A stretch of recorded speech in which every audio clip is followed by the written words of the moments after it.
Здравствуйте, ребята! Добро пожаловать на 46-й урок. Тема урока «Давайте Землю сохранять».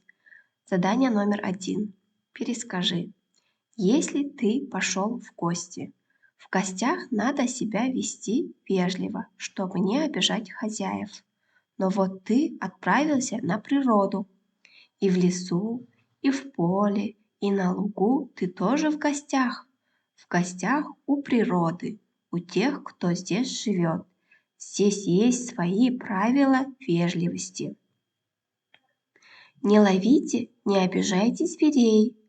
Не спасайте птенцов, родители найдут их сами. Не шумите в лесу, не жгите костер в лесу. Не бейте бутылки, не бросайте бумагу. Давайте ответим на вопросы. Составь по тексту вопросы, которые начинаются со слов «почему», «зачем», какие это будут вопросы, толстые или тонкие. Обрати внимание, как пишется «не» с глаголами.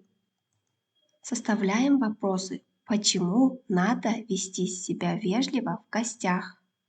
Почему нельзя обижать зверей? Зачем спасать птенцов? Второе. Не ловить, не обижать, не шуметь, не спасать, не бить. Здесь «не» пишется раздельно. Второе задание. Соотнеси. Рассмотри картинки и соотнеси их с нужными словосочетаниями и предложениями. Что может сделать каждый человек, чтобы сохранить нашу природу? Помощь. Собирать мусор раздельно, экономить воду и электроэнергию, не бросать мусор на землю, собирать и сдавать батарейки в специальные контейнеры. Запиши эти советы в тетрадь. Собирать мусор раздельно – это 6-я картинка.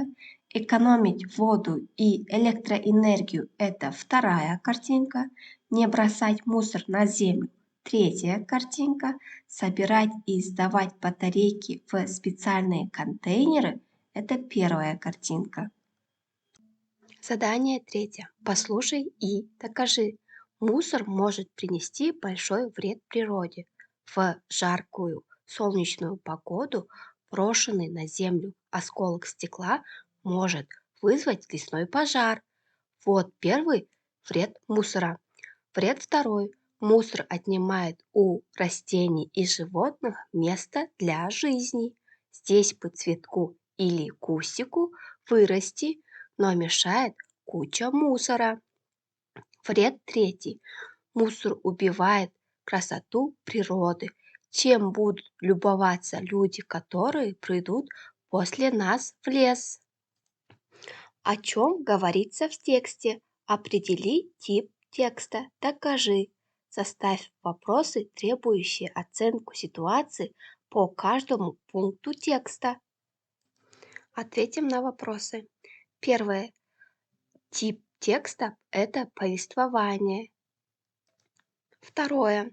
Это смысловой текст, в котором описываются события в определенной последовательности. И третье. Какой вред может принести мусор природе? 4-е задание. Дополни. Вставь подходящие по смыслу слова в предложение.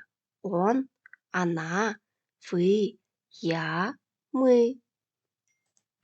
В первом предложении, сортируя мусор, вы сохраняете леса. Починив неисправный кран, вы бережете воду. Изучая природу, мы узнаем, как ее сберечь. Охраняя растения, я берегу чистый воздух.